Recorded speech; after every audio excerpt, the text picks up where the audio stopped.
Welcome back everyone. So how much disappointment and betrayal can you inflict on the people before the straw finally breaks the people's back? We've had years of lies and deceit and being treated like absolute fools, and if we're honest, let's face it, we've played the part well, haven't we? The British public has been as thick as mince half the time. 3 consecutive Tory governments that were given a very clear mandate to stop the boats, to massively slow down the rate of both legal and illegal immigration into the country, not to mention a Brexit vote. Another crystal clear message to every goddamn politician in the land that we'd simply had enough, and that our generosity and our patience wasn't just wearing thin, it had worn out. But oh no, even then, these hapless, ignorant, self-serving arseholes still look down their noses at us, thinking that they knew better. Never mind what the peasants wanted or asked for, they were going to get what they were given, and you better shut up and say thank you whilst you were given it. And then finally, the public snapped at the last election. But make no mistake, this poor excuse and an absolute embarrassment for a Labour government isn't in power because the people wanted them there. They're in power because the people wanted to teach the Tories a lesson for their betrayal, for their lies, for not listening, and for treating us all like fools. Yes, even in the knowledge that we would get something even worse, but few of us knew just how much worse. When, if ever, will the British public learn and face the harsh reality that's staring them right in front of the face?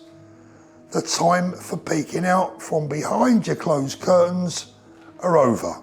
And we're going to have to get used to electing people that we may not have elected before. We have to change this country's perception of what a politician should look like and should sound like.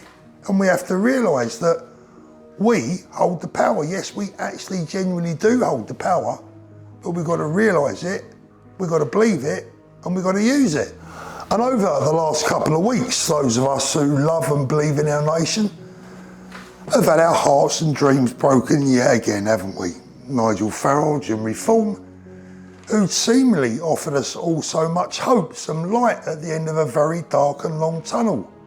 Could this be the start of a new era, a new dawn, and a genuine People's Party that cared about us and would put British interests ahead of others?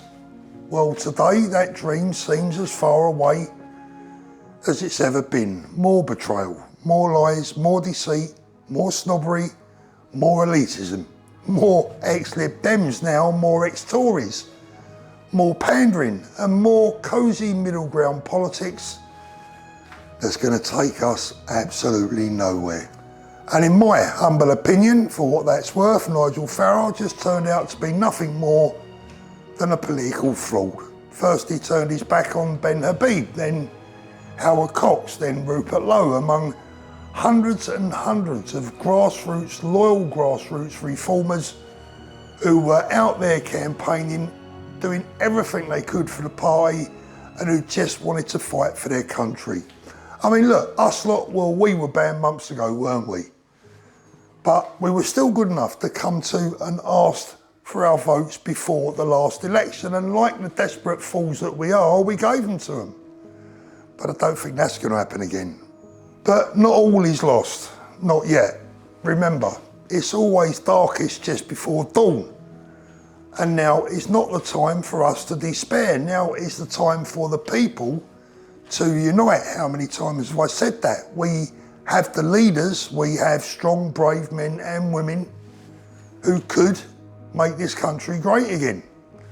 Imagine a cabinet that contained, I don't know, Katie, Tommy, Ben Habib, Nick Tenconi, Rupert Lowe, Andrew Bridgen. Hell, we might even be able to tempt the great Gerard Batten out of retirement if that was to happen. But here's the bad news. Until these great people can come together for the greater good and put everything else to one side, nothing's going to change. We have the people, we have the will, we have the money, We have the power. We have the place in history books ready for us to write. We have it all. We have it all except for one thing: unity. So, over to you, boys and girls. Over to you.